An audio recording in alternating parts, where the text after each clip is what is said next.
So with a view to looking at difficult people and how to handle them and give you some strategies, we're going to look at the 5 types of difficulty, the 5 types of difficulty you're going to get with difficult people. Some good news on this one though, and that is the first type, the reasonable people, that makes up 97% of difficult people. These are people who want to be told why. So these people, we follow the 5-step. We ask, we tell them why, we explain, we give them some options, we confirm non-compliance or cooperation, and then if we have to, we take action. Quite often, with reasonable people, you'll find you'll get to the options or confirm stage, and they'll start to come round to your way of thinking, in which case we come back to the explanation, we come back to telling them why.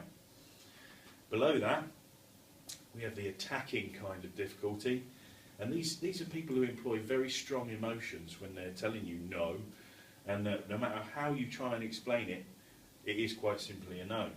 These are dangerous people, because these people seek confrontation, they want you to be defensive, and they use personalising language, and they use insults and sarcasm. They try and belittle you. They're essentially after making you feel worse.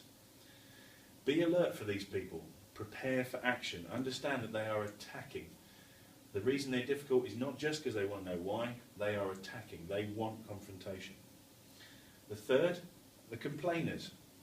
These are people who come from a purely negative viewpoint. As the old saying goes, misery loves company.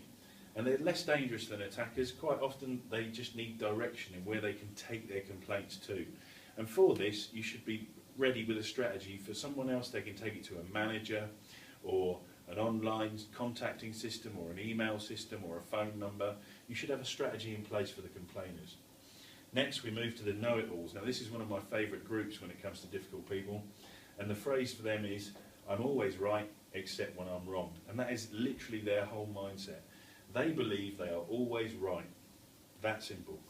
So for these people, don't argue and don't try and enlighten them. Don't try to inform them. Don't try to change their knowledge, because they're the kind of people who have that belief that their knowledge is always right. And the fifth one, we have the ineffectives, the victims. These people are committed to a status quo. They are committed to the losing mindset, as it were. You must hold your ground with these people, and you mustn't get sucked into their dynamic.